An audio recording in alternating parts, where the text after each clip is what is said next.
Dengan memanfaatkan teknologi digital, seorang anak 18 tahun mencari keberadaan ibunya yang tiba-tiba saja menghilang saat liburan ke luar negeri. Apa yang sebenarnya terjadi?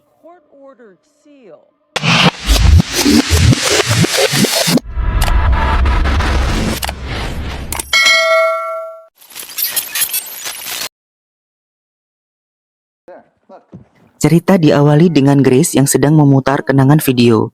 Di sana nampak June saat masih kecil bersama dengan ayahnya James dan ibunya Grace. Dalam video itu, hidung James berdarah. Grace sedang mengedit video itu untuk disimpan di sebuah file bersamaan dengan file pengobatan suaminya. Grace membuat ini untuk diketahui oleh anaknya kelak. Kemudian Grace pun menghapus akun emailnya. Grace memutuskan membawa June pindah ke Los Angeles. Pada masa kini, June sedang berada di depan laptopnya. Dia sedang chatting dengan temannya, namun kemudian ibunya video call. Ibunya akan pergi liburan ke Kolombia bersama pacar barunya bernama Kevin. Dan memberitahu June semua keperluan June seperti kunci mobil dan juga sejumlah uang akan ditransfer ke rekeningnya. Ibunya juga akan meminta Heather untuk mengawasinya. Seperti biasa, pertengkaran selalu terjadi antara ibu dan anaknya. Kevin akhirnya datang untuk menjemput Grace. Saat ini hari Sabtu, Grace dan Kevin akan berangkat. Ibunya berpesan agar menjemput mereka di bandara pada hari Senin dan jangan lupa menghapus pesan suaranya agar ibunya bisa mengirim pesan suara. Grace dan Kevin pun akhirnya berangkat. June merasa bahagia karena bisa bebas di rumah. Kevin mengirim foto update mereka sudah meninggalkan bandara. Karena baterai HP ibunya mati sehingga Kevin yang mengirim update foto kegiatan mereka. Heather datang mampir ke rumah namun June mengatakan dia tidak membutuhkan pengawasannya. Heather pun pergi meninggalkan June sendirian. Akhirnya June bisa bebas dan mengadakan pesta dengan teman-temannya selama 2 hari Sabtu dan Minggu. June pun berpesta-pesta sampai mabok.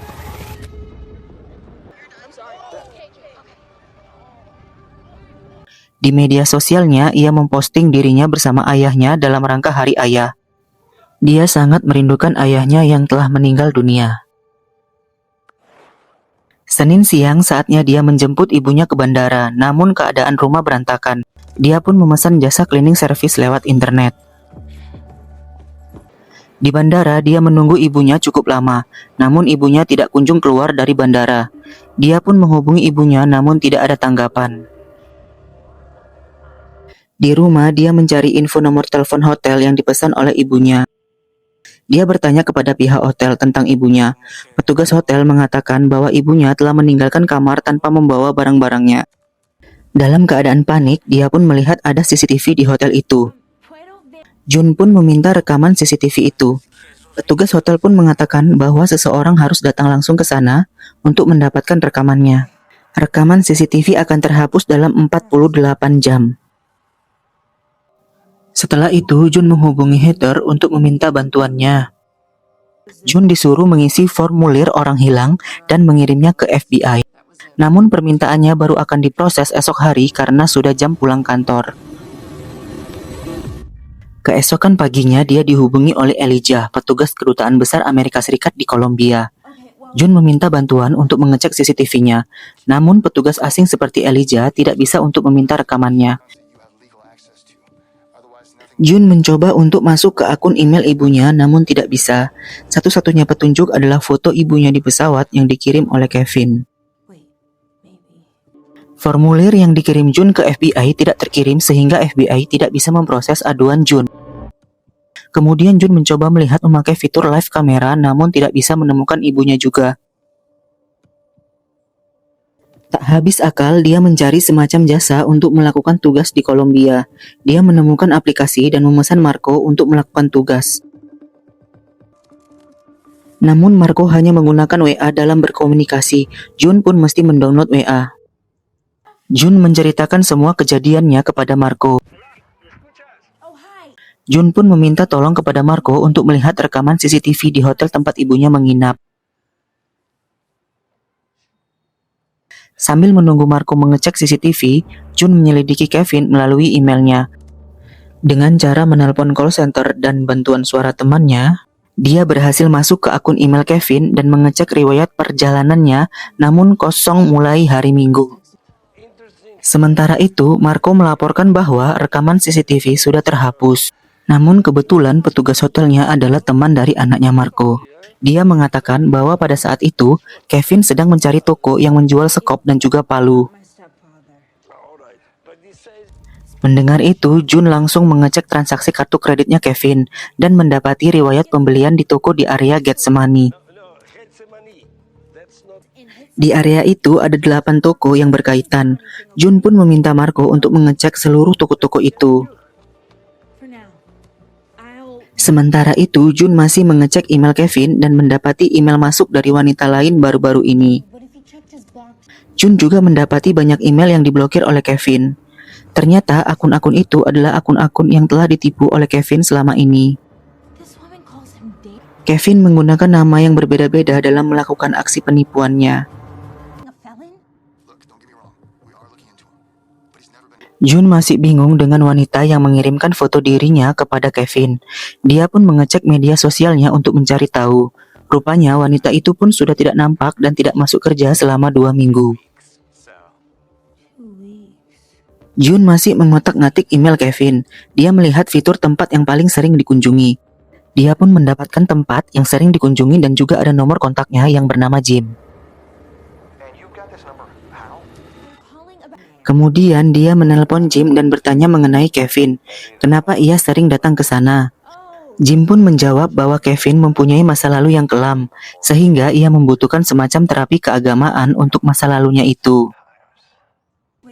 Sementara itu, Marco sudah mendapatkan toko yang dikunjungi oleh Kevin dan juga Grace. Marco mendapati mereka membeli sebuah gembok. Jun pun mencari tempat wisata yang berhubungan dengan gembok melalui live camera destination. Selanjutnya, Jun mendapati aplikasi kencan yang dipakai Kevin. Dia pun melihat-lihat isi percakapan antara Kevin dan ibunya.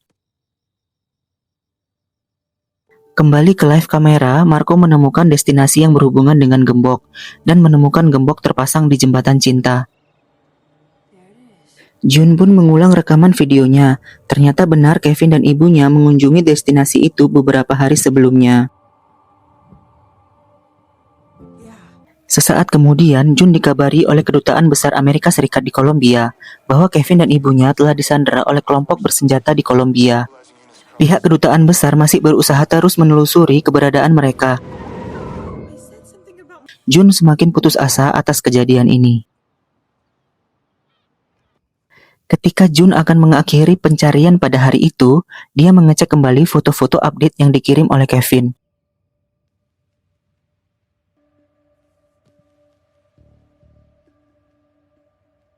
Kemudian dia curiga kepada wanita yang mengirimkan foto diri kepada Kevin. Dia mengecek foto-foto itu dengan teliti, dan benar saja wanita yang bersama Kevin bukanlah ibunya, melainkan wanita yang bernama Bunny Cake itu.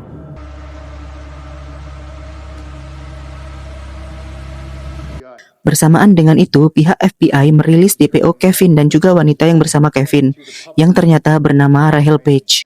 Ini berarti ibu Jun tidak pernah sama sekali terbang ke Kolombia, melainkan hilang jejak antara dari rumah ke bandara. Pencarian besar-besaran pun dilakukan. Taksi online yang dipesan Kevin tidak pernah terdaftar dalam perjalanan. Muncul dugaan di media sosial bahwa Grace, ibunya Jun, sengaja untuk menghilang dan mengganti identitas seperti yang dia lakukan beberapa waktu lalu. Sedangkan di Kolombia menemukan fakta bahwa adegan penculikan itu ternyata palsu. Beberapa aktor mengaku dibayar oleh Kevin dengan janji akan dipromokan menjadi film terkenal. Di Bandara Kolombia, FBI juga menangkap wanita yang pergi bersama Kevin. Dia mengaku hanya diminta oleh Kevin untuk mengisi acara kencan yang akan ditayangkan di televisi. Mendengar isu tentang ibunya yang dituduh sebagai dalang semua ini, Jun pun tambah semakin depresi.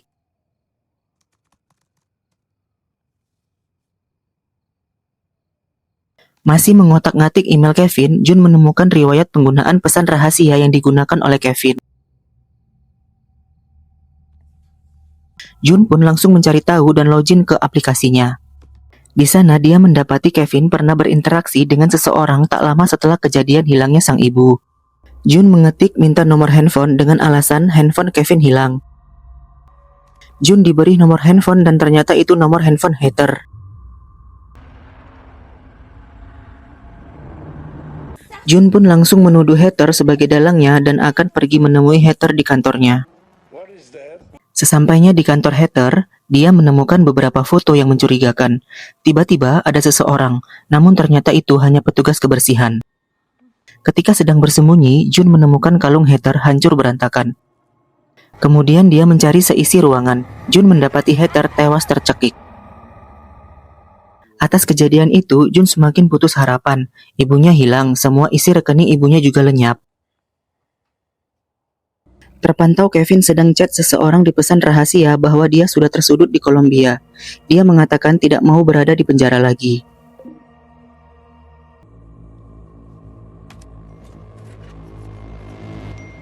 Di Kolombia, Kevin telah ditemukan dan digerebek oleh kepolisian setempat. Saat penggerebekan, Kevin mencoba melawan, namun dia ditembak dan tewas di tempat.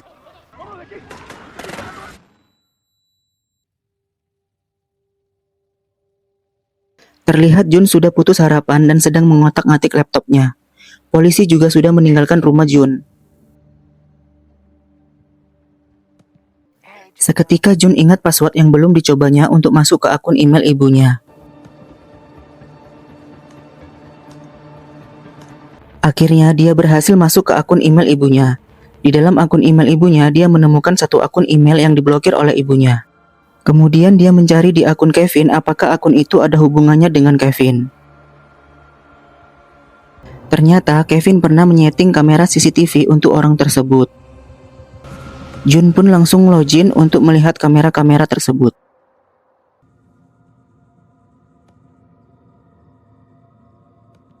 Tiba-tiba Jim pengurus gereja menelpon Jun dan menanyakan keadaannya dan juga apakah semua pintu dikunci. Jun pun panik. Jim mengaku sudah berada di depan rumah Jun. Jun semakin panik. Ternyata Jim adalah ayahnya Jun.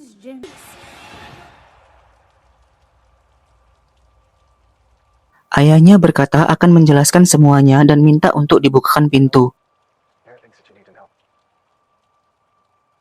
Akhirnya pintunya pun dibukakan oleh Jun. Ayahnya menjelaskan bahwa ibunya sengaja ingin memisahkan dia dengan Jun. Ayahnya dijebloskan oleh ibunya ke penjara selama 12 tahun. Seketika itu Jun sadar bahwa ayahnya satu penjara dengan Kevin waktu itu. Dia sadar bahwa hilangnya sang ibu atas kerjasama antara Kevin dan ayahnya. Tak lama kemudian teman Jun menelpon. Dengan sekuat tenaga Jun ingin menerima panggilan itu. Namun ayahnya menyeret Jun dan membawanya ke rumah lama mereka.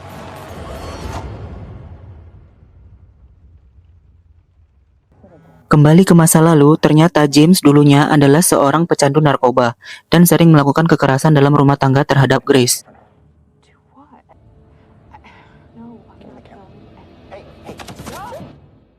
Grace sudah tidak tahan dan menemukan solusi di internet.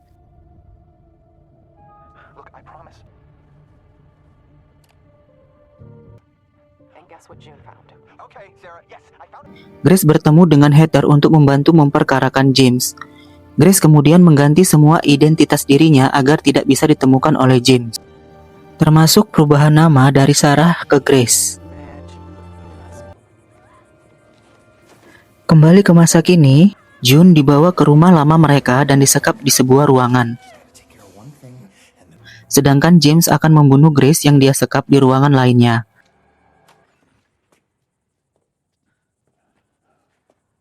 Namun ketika akan membunuh Grace, James dipukul oleh Grace dan Grace berhasil melarikan diri. Kemudian Grace mendapati Jun disekap dan melepaskan ikatannya. Namun James datang dan mengunci mereka di ruangan itu.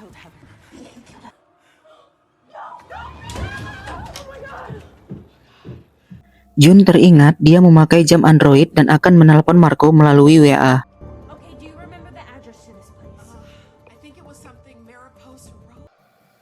Jun meminta tolong untuk melihat nomor rumahnya di foto Instagram Jun. Dengan susah payah, Marco membantu dan mendapatkan nomor rumah itu.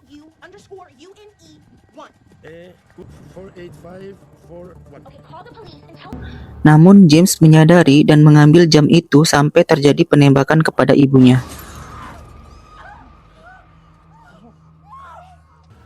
James akan membawa June pergi, namun ibunya sempat menancapkan pecahan kaca di leher James. James pun keluar kesakitan dan mengunci ruangan itu. Tak sempat meminta pertolongan, James pun tewas. Di sana, Grace juga dalam keadaan kritis. June memohon kepada ibunya agar bertahan sedikit lagi dan berjanji akan selalu menerima teleponnya. Seketika June sadar, June segera memanggil bantuan 911 dengan menggunakan fitur pemanggilan otomatis dengan perintah suara. Dia meminta bantuan smartphone-nya yang tergeletak di depan laptop di rumahnya dan berbicara melalui kamera yang terpasang di sudut ruangan itu. Akhirnya bantuan 911 pun datang dan berhasil menyelamatkan mereka.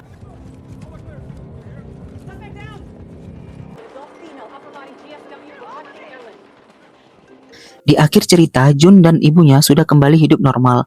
Mereka berhubungan baik dengan Marco dan juga anaknya. Itulah tadi cerita dari film Missing tahun 2023. Terima kasih sudah menonton dan jangan lupa subscribe untuk video review film selanjutnya. Bye-bye.